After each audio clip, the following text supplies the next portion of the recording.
तो हम लोग पढ़ेंगे vector product of two vectors. Vector product, this is vector product of two vectors. Vector product या इसी को बोलते cross product.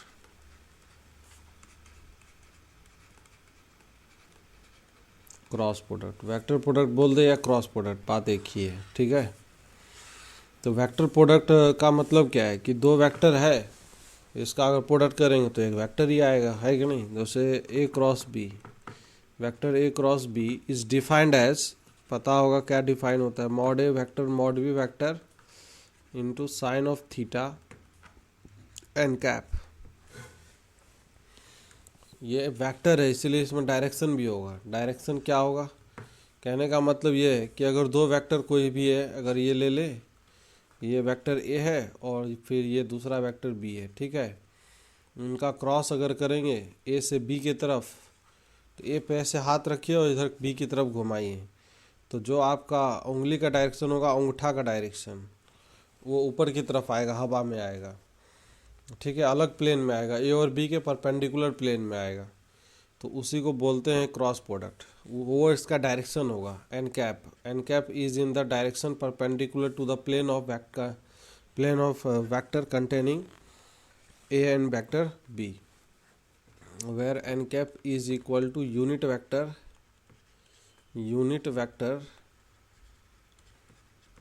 in the direction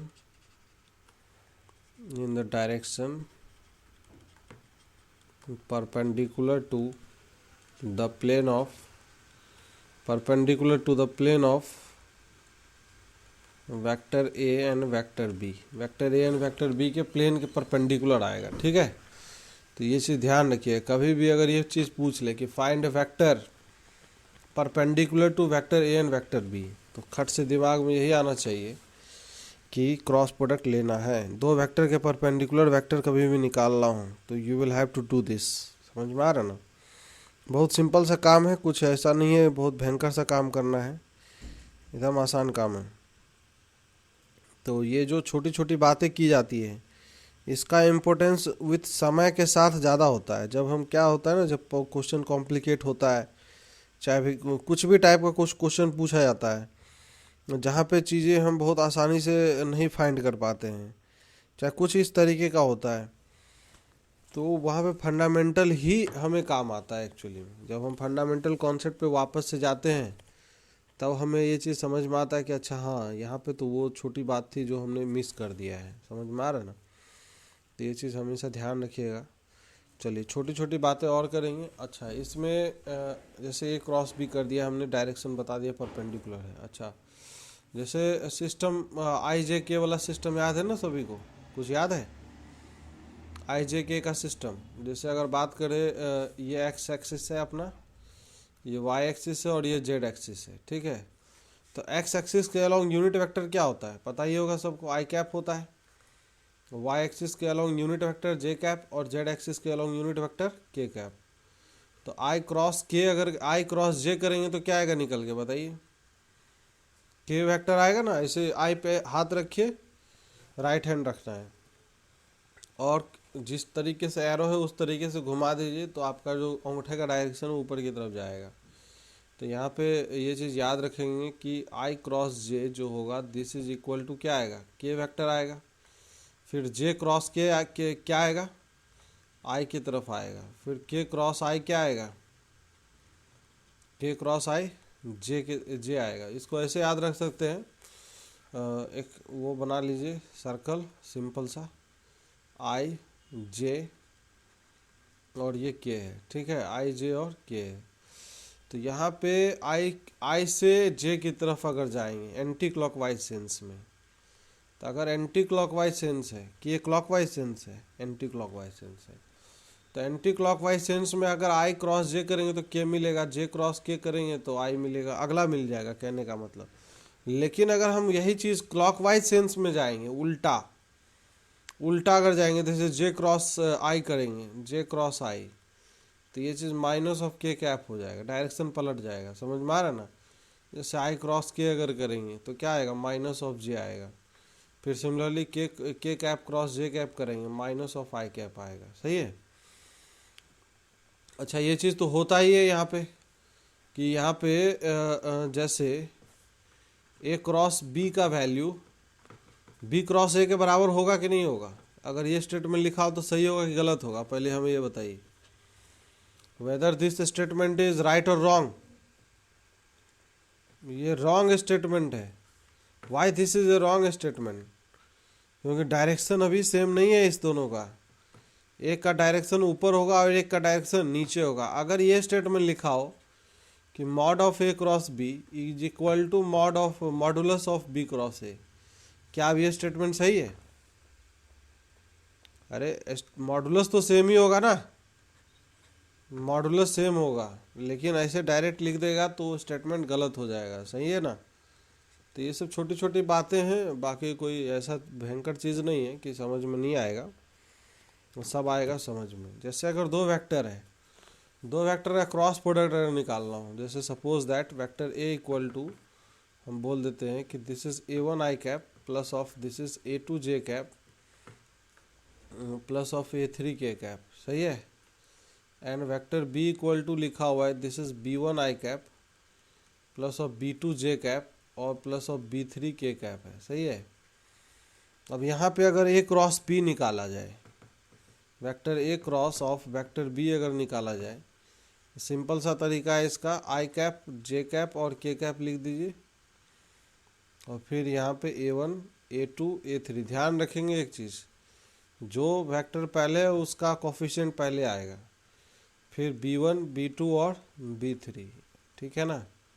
अब डिटर्मिनेंट ओपन करने आता ना सभी को, डिटर्मिनेंट ओपन कर दीजिए, आ जाएगा इसका वैल्यू निकल के। तो ये क्रॉस प्रोडक्ट निकालने का सिंपल सा तरीका है।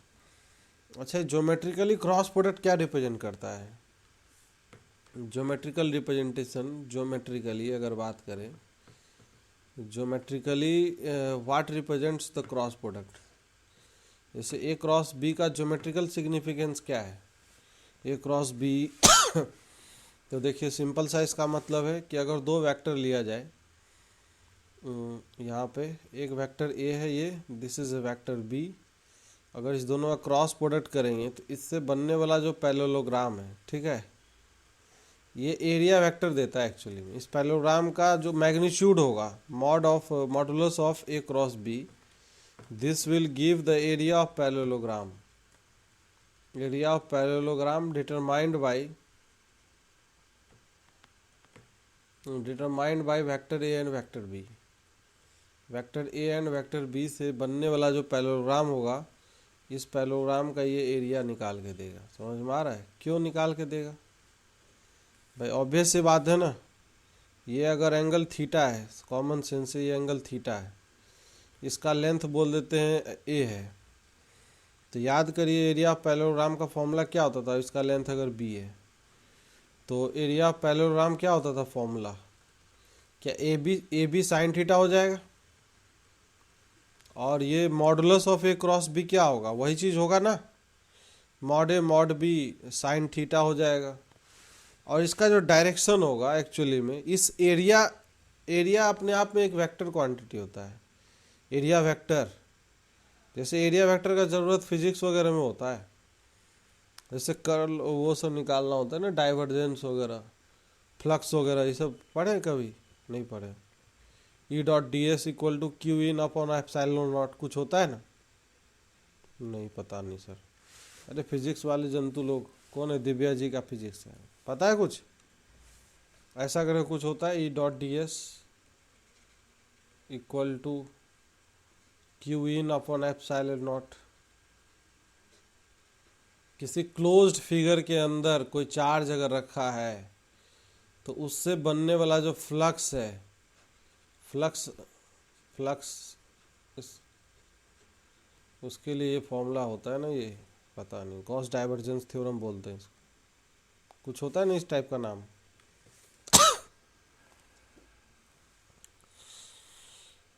हाँ चलिए, अब यहाँ से अगर बात करते हैं तो खैर एरिया भी एक वेक्टर क्वांटिटी की तरह यहाँ पे ट्रीटेड है। उसका डायरेक्शन पता ही है आपको, ऐसे थंब रूल से दिया जाता है।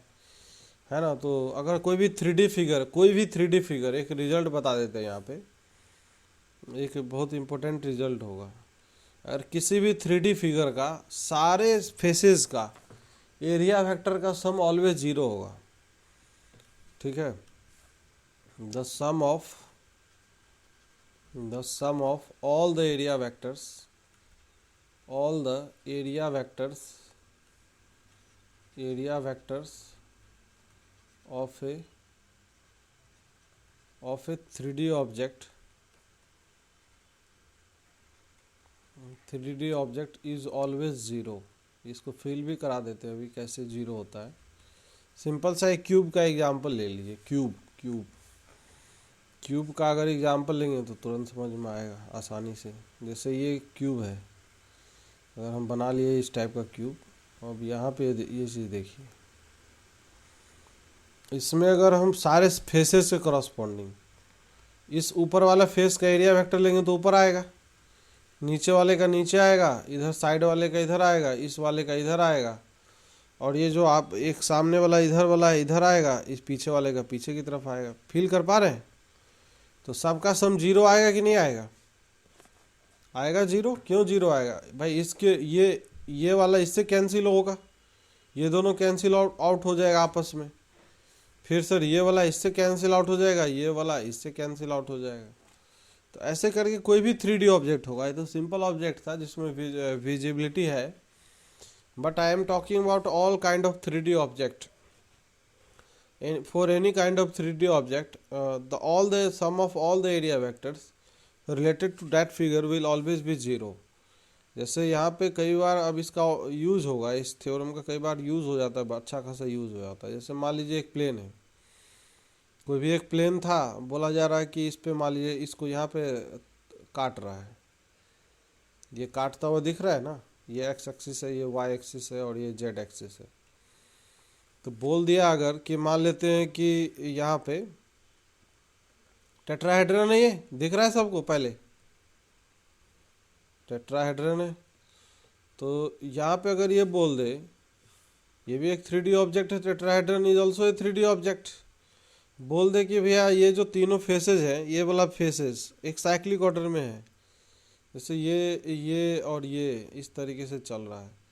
ये ओ ए बी जो होगा, ओ ए बी का अगर एरिया वेक्टर अगर लेंगे तो किधर की तरफ आएगा? जेड एक्सिस की तरफ आएगा। तो बोल देते हैं इसका मैग्नीट्यूड 3 है, इसका मैग्नीट्यूड 4 है, और इसका मैग्नीट्यूड 5 है।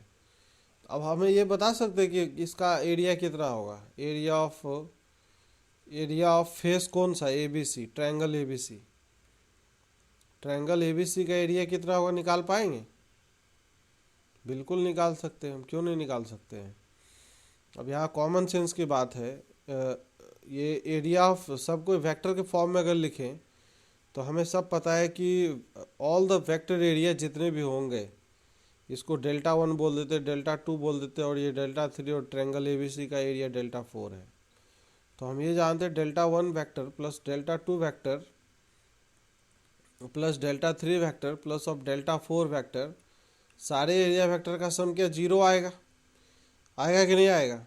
अब डेल्टा 1 वेक्टर जो होगा वो समझिए उसका डायरेक्शन किधर की तरफ है? के कैप की तरफ है।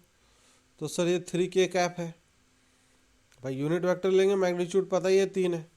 डेल्टा 2 का डायरेक्शन किधर की तरफ होगा? एक्स एक्सिस की तरफ। फील हो रहा है? अरे डेल्टा 2 मतलब ट्रायंगल ओबीसी, ट्रायंगल ओबीसी का एरिया जो है एक्स एक्सिस की तरफ होगा ना, ऐसे करके फील करेंगे तो इधर की तरफ। तो इसका क्या हो जाएगा? इसको लिखेंगे वेक्टर के फॉर्म में, 4i कैप डेल्टा 3 वेक्टर, इसका एरिया क्या होगा? वाई एक्सिस की तरफ होगा, ये 5j कैप हो जाएगा, plus delta 4 vector, this is equal to 0। तो डेल्टा 4 इक्वल टू क्या हो जाएगा? मैग्नीट्यूड इसका इधर ले जाए, बाकी मॉड निकाल लीजिए। Mod of minus of 4i cap minus of 3 minus of 5j cap, समझ में आ रहा है? माइनस ऑफ 3 के कैप। तो इसका अंडर रूट ऑफ क्या हो जाएगा? 16 प्लस कितना हो जाएगा? 25 प्लस 9, तो 50 करेंगे तो कितना है? 5√2 आ जाएगा answer. This will be the answer. इस तरीके से क्वेश्चन पूछ सकता है आप लोग से। तो ये बहुत इंपॉर्टेंट रिजल्ट है, याद रखिएगा, ठीक है ना। काम का चीज़ है। अब इसका एप्लीकेशन है, एप्लीकेशन हम देखते हैं। जैसे उससे भी पहले छोटी छोटी बातें हम पहले कर लेंगे। छोटी छोटी बातें जैसे इन द सेंस क्या, बहुत ही छोटा सा बात, कुछ इस तरीके का चीज़ पढ़े हैं कभी? लैग्रेंजेस आइडेंटिटी नाम का नाम सुने? लैग्रेंज का नाम सुने आप लोग पहले? लैग्रेंज कहाँ पे आता है? बहुत जगह आता है ये ग्रुप थ्योरी में भी है कि नहीं? हाँ, वो कर रहा है आइडेंटिटी। वहाँ पे ग्रुप थ्योरी में बहुत इंपॉर्टेंट रिजल्ट है यार लैग्रेंजेस पे। लैग्रेंजेस फॉर्मूला आता है लैग्रेंजेस आइडेंटिटी। ठीक है, तो इसको देखते हैं क्या है, व्हाट इज लैग्रेंजेस आइडेंटिटी। तो बहुत सिंपल है, लल्लू छाप आइडेंटिटी है। ए डॉट बी क्या होता है पहले सभी लोग बताइए? Sir mod A mod B cos theta, सही है। और ए क्रॉस बी क्या होता है? ए क्रॉस बी का मॉड क्या होता है? मॉड, वेक्टर नहीं, हम मॉड के बारे में बात कर रहे हैं। Mod A mod B, mod A mod B sine theta, सही है। और ये तो खुद स्केलर क्वांटिटी है, दोनों स्केलर है ना अब कि नहीं है? स्केलर है, तो दोनों का अगर स्क्वायरिंग कर ले, ए डॉट बी का square plus this is mod of vector A cross B का स्क्वायर, तो इस तरफ क्या आएगा बताइए? क्या mod A square mod B square आएगा? अरे आएगा कि नहीं? नहीं आएगा क्या? ये कुछ समझ में नहीं आया, पता नहीं कौन सा खट्टा खट्टा बात किया, ये अजीब सा। ये यहाँ पे आ गया A cross B equal to this is what, vector A square vector B square minus of A dot B square आ गया, आया कि नहीं? तो अब ये जो क्वांटिटी है दिस इज व्हाट,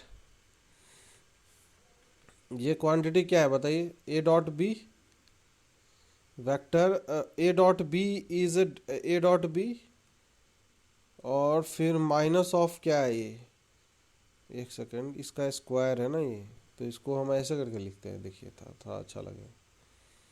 ए का ए के साथ डॉट, फिर ए का किसके साथ, ए का बी के साथ, फिर बी का ए के साथ डॉट, फिर बी का बी के साथ डॉट।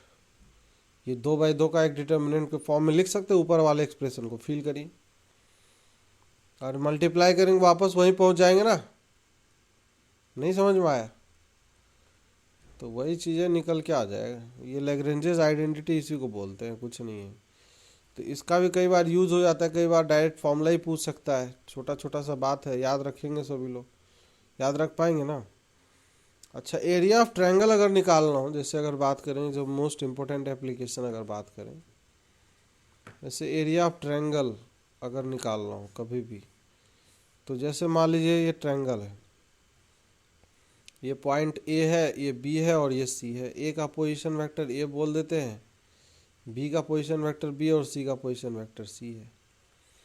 तो हमें एरिया निकालना हो तो एरिया निकाल सकते हैं, पहले ये बताइए भाई। दो वेक्टर डिफाइन कर सकते हैं, कोई भी किसी भी एक पॉइंट को पकड़ लीजिए, तो एक बी सी वैक्टर और दूसरा क्या बी ए वैक्टर।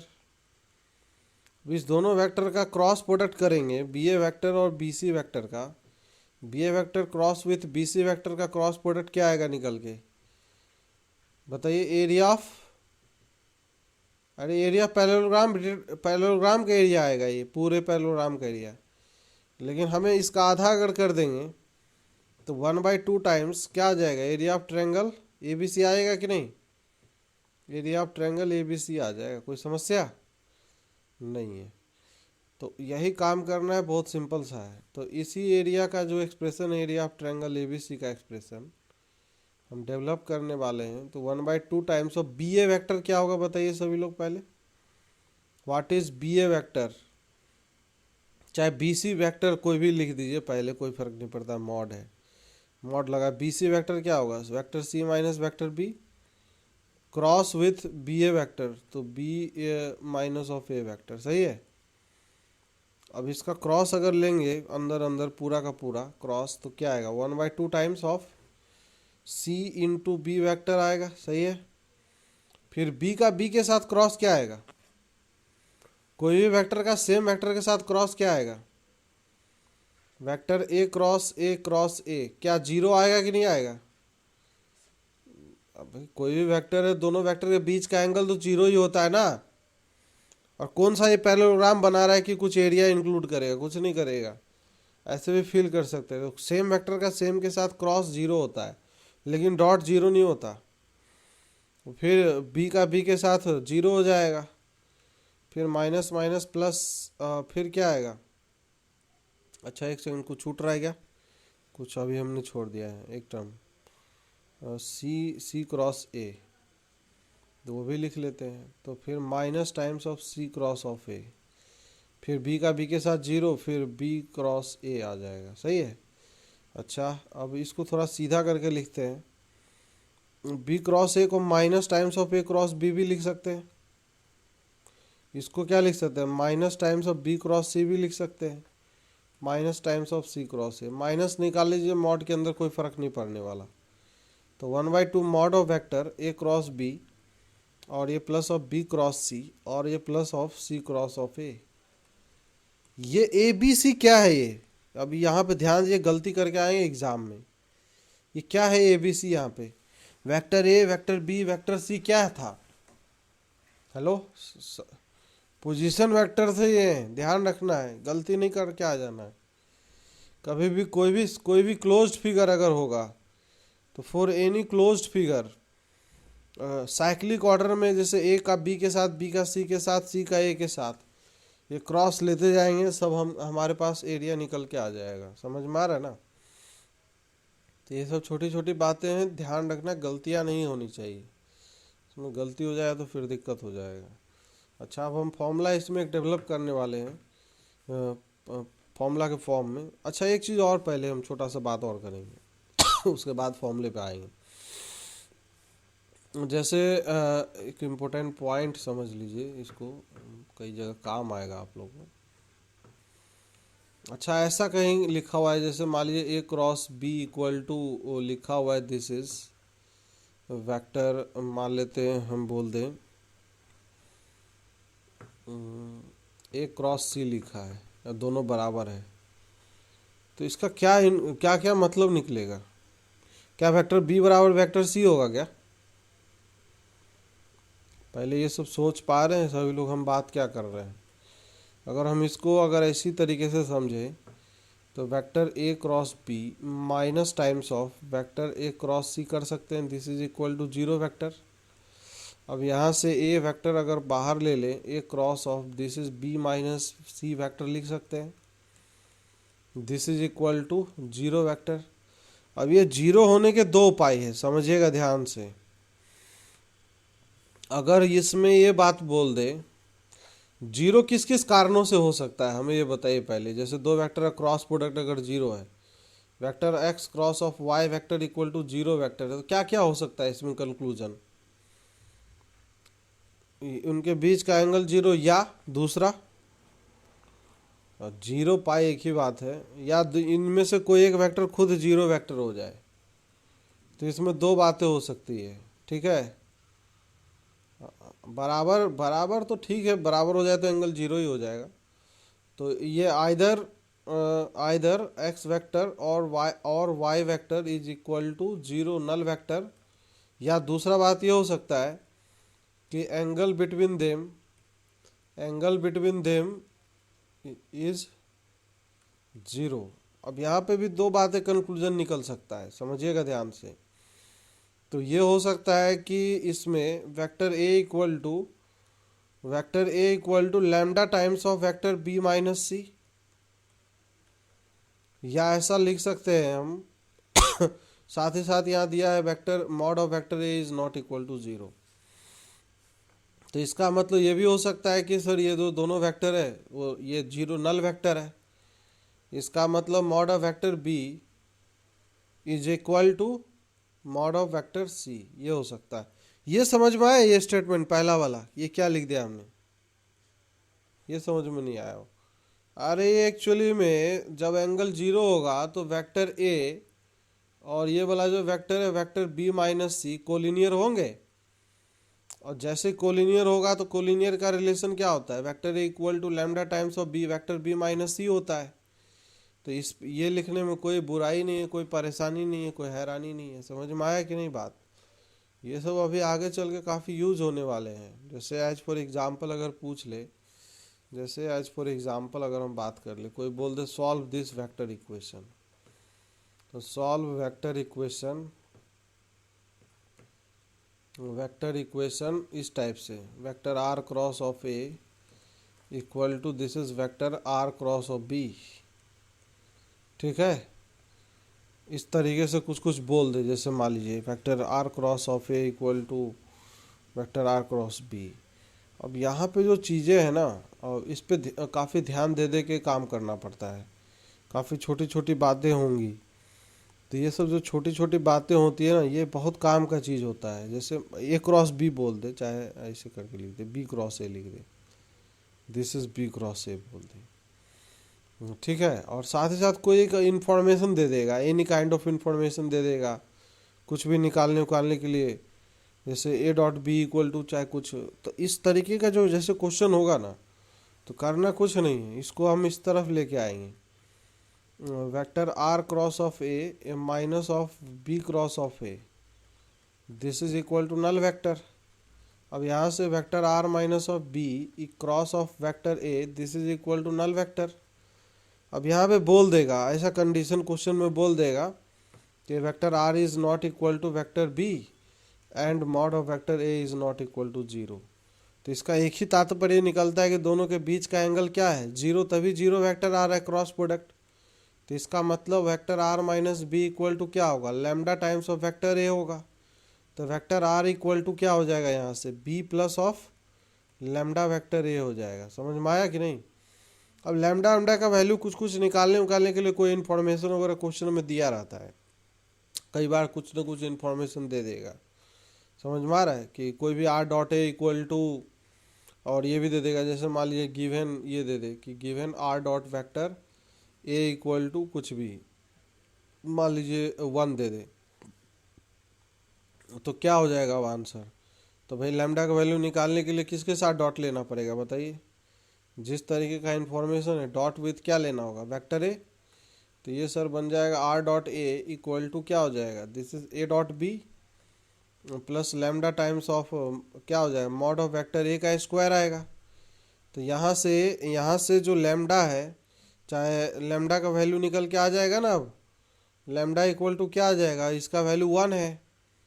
चाहे r dot a equal to 0 ही दे दे, let suppose that r is perpendicular to this, थोड़ा आसान कर देते हैं काम, 0 दे दे, तो क्या हो जाएगा भाई? आप समझ में तो आ ही रहा है ना, चीज़ें समझ में आ रही कि नहीं? इंपॉर्टेंट वो है, डेटा इंपॉर्टेंट नहीं है कि क्या हम डेटा अरेंज कर रहे हो, तो क्वेश्चन एग्जामिनर के ऊपर है। Minus times of A dot b upon में क्या हो जाएगा, mod of vector A square हो जाएगा। अब इस वैल्यू को वापस से यहाँ रख देंगे तो हमें क्या मिल जाएगा, वेक्टर आर मिल जाएगा। Vector r equal to vector B minus of A dot B, vector A dot B is a scalar quantity, mod of vector A square is also a scalar quantity. अब हमें इस पे ध्यान देते रहना होगा कि कौन स्केलर है, कौन वेक्टर है, क्या है, नहीं है। समझ में आ रहा है? नहीं तो तुरंत हालत ख़राब हो जाएगा। अब हर चीज़ों को फील करते रहना होगा, नहीं तो वेक्टर अब कॉम्प्लिकेशन की तरफ धीरे धीरे बढ़ रहा है। अच्छा, ये है क्या एक्चुअली में, फील आ रहा है कुछ? रिकॉल करिए चीज़ें, ज़िंदगी में ऐसा कुछ आपके जीवन में कुछ आया था? Vector B minus b dot a cap, ये कुछ ऐसा ऐसा नहीं लिखा हुआ है, vector B minus b dot a cap dot with a cap. अरे आप लोग एकदम कुछ याद ही नहीं है। अरे ये एक्चुअली वेक्टर बी का ए के परपेंडिकुलर डायरेक्शन में, वेक्टर बी का ए के परपेंडिकुलर डायरेक्शन में ये वाला कंपोनेंट है, दिस कंपोनेंट, नहीं याद आ रहा, ये वाला कंपोनेंट है ये। तो वेक्टर आर यही निकल के आया है। समझ में आ रहा है? वेक्टर आर जो है, दिस इज वेक्टर आर, तभी तो आर डॉट ए 0 है नहीं, और r cross a equal to मतलब बी क्रॉस ए करेंगे तो सेम ही उसी परपेंडिकुलर डायरेक्शन में हम ऊपर की तरफ जाएंगे, तो वो भी समझ में आ रहा है। चलिए खैर, बहुत सारी बातें हैं, या हम करते जाएंगे, चीज़ों को सीखते जाएंगे। अच्छा, एक फॉर्मूले की तरफ हम बात करने वाले हैं। Formula for perpendicular distance of a point a vector of a point b vector, चाहे कुछ भी बी वेक्टर बोल देते हैं। पॉइंट को यहाँ पे समझना है, रटना नहीं है। फॉर्मूला तो कुछ भी बना सकते हैं हम। Point b vector with position vector b है। फ्रॉम द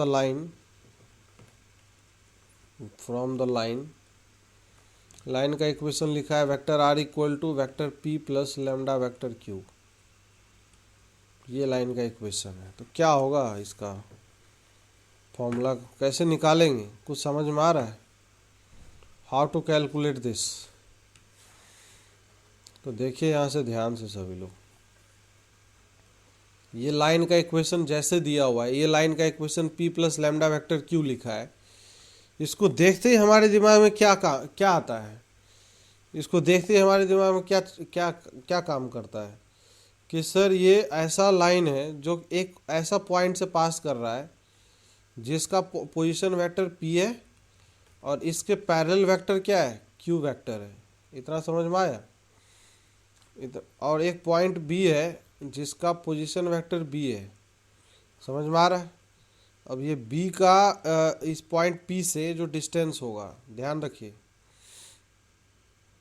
b का जो पॉइंट p से ये जो डिस्टेंस है कि नहीं, दिस इज, ये डिस्टेंस तो नहीं चाहिए हमें, तो डिस्टेंस चाहिए कौन सा, ये वाला डिस्टेंस चाहिए। समझ में आ रहा है? bm distance. लेकिन हम निकाल क्या सकते हैं अभी?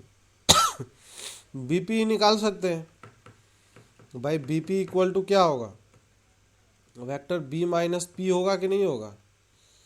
हमें ये तो नहीं चाहिए सर, हमें चाहिए ये वाला डिस्टेंस। तो ये एंगल अगर थीटा है तो bm डिस्टेंस निकाल सकते हैं क्या? bm डिस्टेंस क्या bp साइन थीटा होगा? ध्यान दीजिए, bp साइन थीटा। अरे bp का प्रोजेक्शन ये वाला डायरेक्शन में वही आ जाएगा ना, इसके बराबर आएगा कि नहीं आएगा? तो वही चीज़ है कि अलग है, सेम चीज़ है ना भाई। कुछ समझ में नहीं आ रहा है, क्या बात कर रहे हैं, आम धतूरा टाइप से लग रहा है, खट्टा खट्टा लग रहा है। अब यहाँ से अगर बात कर रहे हैं तो हम ये कह रहे हैं कि यार साइन थीटा का वैल्यू क्या हम किसी भी प्रकार से निकाल सकते हैं? कैसे निकालेंगे? तो साइन थीटा दिखता है डॉट में कि क्रॉस में, पहले बताइए सभी लोग। सर साइन थीटा तो दिखता है किस में, क्रॉस में। तो क्रॉस प्रोडक्ट दो वेक्टर का लिया जाता है, तो वेक्टर का लिया जाता है तो sir vector b minus vector p cross with vector q equal to क्या आएगा, b माइनस p वेक्टर का मॉड ऑफ q और दिस इज साइन थीटा और इसका मॉड ये है। तो यहाँ से साइन थीटा का वैल्यू यहाँ उठा कर रख देते हैं। अब हम b minus P sine theta का वैल्यू रखते हैं।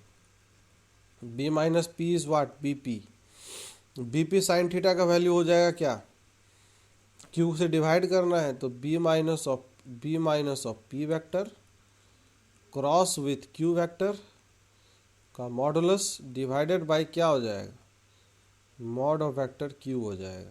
This is the bm distance. ठीक है, तो क्रॉस इसको अगर अंदर इसके साथ मर्ज कर दे तो डॉट प्रोडक्ट हो जाएगा। तो खैर कोई नहीं, इसी फॉर्म में याद रखिए, बेहतर है कि नहीं। तो this is the perpendicular distance of a point from the line हो गया, ये perpendicular distance of a point from the line.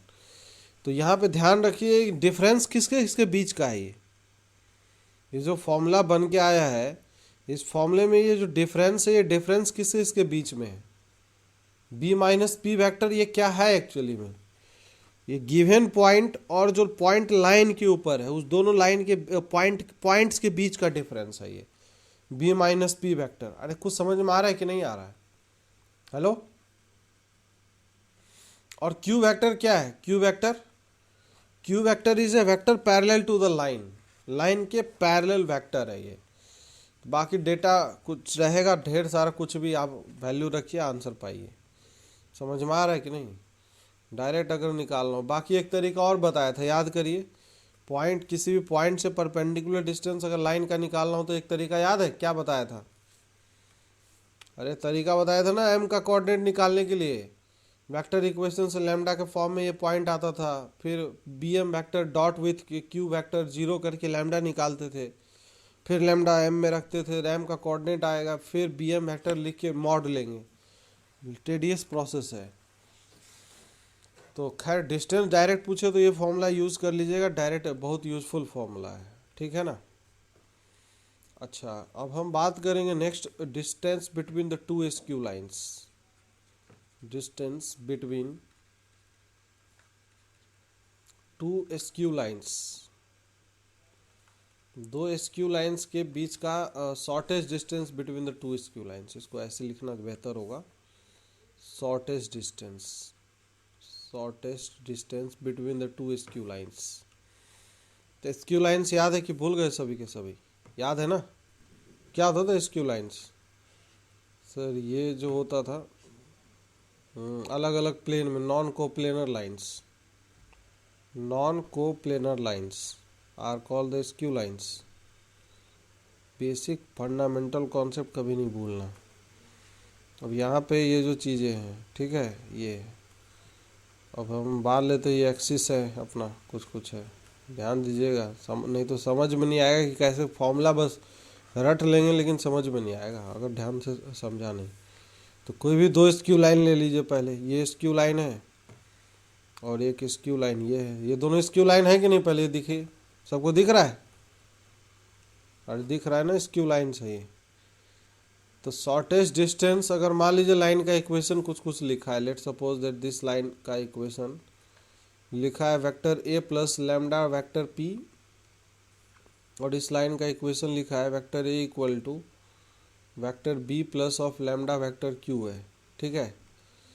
तो जैसे ही लाइन का इक्वेशन ये लिखा हुआ मिले, इसका क्या तात्पर्य है? सबको ये समझ में आ रहा है? इसका मतलब सर यही है कि इस पे एक पॉइंट है गिवन, इस पे एक पॉइंट गिवन है जिसका पोजीशन वेक्टर क्या है? ए है। और सर इस पे ये दूसरे वाले लाइन पे कौन सा पॉइंट है? दूसरे वाले लाइन पे सर एक पॉइंट है जिसका पोजीशन वेक्टर क्या है? बी है। तो सर दोनों को ज्वाइन अगर करते हैं, तो दोनों को ज्वाइन करते हैं तो सर ये कहाँ गया? ये ज्वाइनिंग तो अलग से आ गया, क्या आ गया? दोनों को ज्वाइन करेंगे तो ये वेक्टर आएगा। तो सर ये तो शॉर्टेस्ट डिस्टेंस है नहीं। अच्छा पहले ये बताएं कि शॉर्टेस्ट डिस्टेंस किसके अलोंग होगा? क्या इस लाइन के अलोंग होगा, इस लाइन के अलोंग? अरे दोनों लाइन के बीच में शॉर्ट, मतलब दोनों प्लेन के बीच का डिस्टेंस ही तो चाहिए, दो अलग अलग प्लेन में जो है। ये दोनों पैरेलल प्लेन दिख रहा है कि नहीं दिख रहा है? ये दोनों पैरेलल प्लेन होंगे। ये दोनों जिस प्लेन में, वो दोनों वेक्टर सिचुएटेड है। उस प्लेन में दोनों पैरेलल प्लेन के बीच का डिस्टेंस चाहिए, ये distance between the two parallel planes. मतलब वो जो लाइन है, ये जो लाइन जो येलो कलर से अभी मार्क किया हमने, क्या ये लाइन दोनों ही वेक्टर के परपेंडिकुलर है? अरे वेक्टर P और वेक्टर Q के परपेंडिकुलर है कि नहीं है? तो इसका मतलब शॉर्टेस्ट डिस्टेंस किसके अलोंग आकर करेगा? इसका मतलब है shortest distance will occur along direction will occur along direction perpendicular to both the lines, ठीक है। तो इसका मतलब दोनों के along डायरेक्शन कौन सा है? दोनों के परपेंडिकुलर चाहिए, तो उसके along डायरेक्शन P वेक्टर है, इसके along Q है। तो इसका मतलब along P क्रॉस Q होगा, दोनों के परपेंडिकुलर चाहिए तो इसके along होगा। अब हमें ये डिस्टेंस चाहिए, ये जो डिस्टेंस है जिसको मैं अभी ग्रीन कलर से मार्क कर रहा हूँ, ये वाला डिस्टेंस। तो इस लाइन का अगर हम प्रोजेक्शन निकाल ले इसके अलोंग, ध्यान रखिएगा क्या निकालने वाले हम, प्रोजेक्शन। प्रोजेक्शन अगर निकालें किसके along, vector P cross Q के अलोंग, तो इसका मतलब वही हमारे पास शॉर्टेज डिस्टेंस आ जाएगा, है कि नहीं, S D. This is shortage distance S D. तो हम ये कह रहे हैं कि ये जो एस डी डिस्टेंस है, शॉर्टेज डिस्टेंस का फॉर्मूला क्या हो जाएगा, कभी भी किसी भी वेक्टर का अगर प्रोजेक्शन निकालना होता है किसी अदर वेक्टर के अलोंग, तो प्रोजेक्शन के लिए क्या करते हैं, उस जिसके अलोंग लेना होता है उसके अलोंग यूनिट वेक्टर से डॉट ले लेते हैं। तो ये इसका मतलब ए भी वेक्टर का डॉट, ए भी वेक्टर का डॉट विथ क्या हो जाएगा, पी क्रॉस क्यू वेक्टर के साथ। और इसको यूनिट वेक्टर करना है तो पी क्रॉस क्यू का मॉड भी करना होगा, यूनिट वेक्टर है नहीं। कॉन्सेप्ट समझ में आया पहले कि घोट लिए, हमने बताया और घोट लिए, ऐसा नहीं करना है भैया।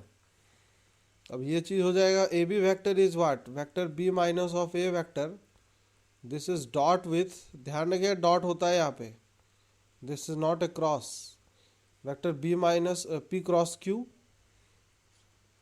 Divided by p cross of q, सही है। तो यही हो जाएगा, this is the formula for the shortest distance. अच्छा ये बताइए कॉमन सेंस से, अगर दोनों लाइन इंटरसेक्टिंग होंगे, if both the lines are intersecting, if both lines are intersecting, तो शॉर्टेज डिस्टेंस क्या हो, सही बात है। तो यहीं पे इंटरसेक्टिंग लाइंस के लिए कंडीशन आ जाएगा, तो this implies that shortest distance is equal to 0। तो इसका मतलब क्या हो जाएगा, p minus of a vector dot with p cross q vector क्या होना चाहिए, 0 होना चाहिए कि नहीं, दिस इज 0। तो इसी को अगर अंदर मल्टीप्लाई कर देंगे तो vector b dot this is p cross of q minus of vector a dot this is p cross of q, this will be equal to 0। समझ में आया। और इसी को बॉक्स बोलेंगे आगे चल के हम, box product, vector P Q B B Q इसका box minus times of vector A P Q इसका बॉक्स, दोनों वेक्टर का जो बॉक्स होगा ये बॉक्स अब बन जाएगा। तो अभी घबराना नहीं, क्या होता है बॉक्स नहीं होता, बस ये नाम सुन लीजिए और आप बाकी कुछ नहीं, बाकी इतना समझ में आया अभी फिलहाल, ये बहुत इंपॉर्टेंट है, this is very important condition. If the lines are intersecting तो शॉर्टेज डिस्टेंस हमेशा क्या होगा, 0 होगा, तो ख़त्म हो जाएगा कहानी, ठीक है ना। तो खैर ये सब जो चीज़ें आज हमने बहुत कुछ पढ़ा है, बहुत कुछ जाना है, सबको आप लोग कॉपी पे लिख लिख के जैसे जैसे हमने अभी किया है वही काम आपको भी करना है, तभी आपके दिमाग के अंदर पूरा कॉन्सेप्ट कायदे से बैठेगा। अगर इसमें कोई कन्फ्यूज़न है, कोई डाउट है तो वो भी आप पूछ सकते हैं कल के लेक्चर में, बाकी लेक्चर में अपलोड कर दूंगा, ठीक है, आप लोग देख भी सकते हैं। हाँ लेक्चर जो अपलोड होंगे अब जो उसमें एक लिमिटेशंस है, ये बात ध्यान रखिएगा, लिमिटेशन ये है कि वॉच लिमिट्स है कि नहीं, 60 मिनट, जैसे एक लेक्चर है जैसे मान ली 40 मिनट्स, तो you can watch it up to 60 minutes, ठीक है, बाकी दोबारा 60 मिनट के बाद वो वॉच नहीं हो पाएगा ठीक है ना। तो चलिए बाकी हम बात करते हैं अगले टर्न पे।